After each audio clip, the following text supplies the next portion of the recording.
We're going to work on finding slope from standard form in this video. So first we want to see if we have standard form. Remember, standard form is ax plus by equals c. And then the slope from standard form, we got this from our intro video, is negative a over b. So our first example, 2x plus 4y equals 5. There's your ax plus your by equals c. So this one's ready for us to find the slope. The slope is equal to a negative a, which we're going to plug in a 2, over b, which is a 4. So negative 2 over 4 reduces to a negative 1/2. And there's our slope there. So sometimes these are pretty fast. Sometimes you might have to do a little bit of work. So if I look at problem B, I can see that we probably should distribute first because we want to clean up our equation. We have 6 plus 3y is equal to x. And then let's get this into standard form.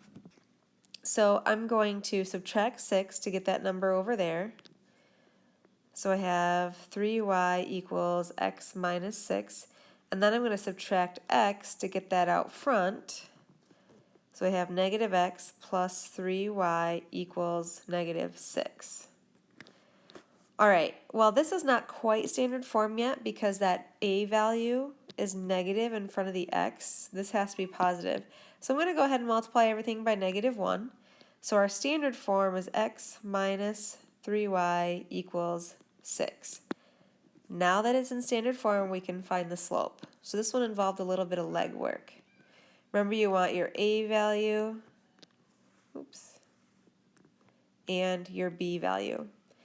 So slope is equal to negative a over b, so negative, and then our a value, if you notice there's nothing in front of the x, so we're going to assume that there's a 1 there, so negative 1 over our b is a negative 3.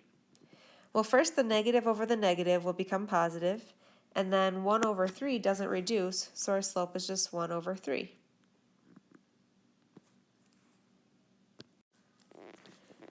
All right, our next example has some fractions and things are not in the proper order. It's not in standard form right now. So first thing I want to do is rearrange the problem. I've got the x and the y on the proper sides, but I just want the x term to be first. So I'm going to rewrite this as 1/3 x plus 1/4 y equals 1. If you notice, because they were both on the same side of the equal sign, they were both positive and I kept them positive, I'm able to just switch the order of the problem. Okay, now for standard form, this is going to be easiest if there are no fractions. And we don't want any fractions. Oh, actually, just kidding. Standard form doesn't have fractions anyway, so good. We're just going to get rid of our fractions. Now the fraction trick, this is where this fraction trick, if you don't use it with solving equations, you're going to have to know how it works now. You're going to multiply everything by the common denominator of your fractions. So we're going to multiply everything by 12 because 3 and 4 both fit into a 12. Here's the math that we do. We're going to do 12 times 1, which is 12. Then we're going to divide it by 3 and get 4. Bring down your plus sign. 12 times 1 is 12. Divided by 4 is 3. And then don't forget to multiply the 12 to the other side. All right, now that it's in standard form, let's go ahead and find our slope. Slope is equal to negative a over b. So negative, plug in a 4, over b is 3. Negative 4 over 3 does not reduce, so our slope is negative 4 over 3. All right, our next example, one thing I notice is that we have this minus, this negative right here. Remember, this is a negative fraction if one of the values is negative. So minus a negative will become positive. So I'll rewrite this as x over 2 plus y over 3 equals 1. And then I'm going to say, well, there are fractions. We don't want those. So we multiply everything by a common denominator for the denominators. So 2 and 3 both fit into 6, so let's multiply everything by 6. Now this x has a 1 in front, so I'm going to multiply to the number. 6 times 1 is 6, and then you divide by 2 and you get 3. Carry down the x, plus. There's a 1 in front of the y. 6 times 1 is 6, divided by 3 is 2. equals 6 times 1 is 6. All right, it's in standard form, so we can find our slope. Negative a over b. Our a value is 3 and our b value is 2. That does not reduce, so we have a slope of negative 3/2. All right, here's our last slide. This equation, what I notice is there's a y but not an x, so I'm going to solve for the y. I'm going to add 7 to both sides, so we have y equals 7.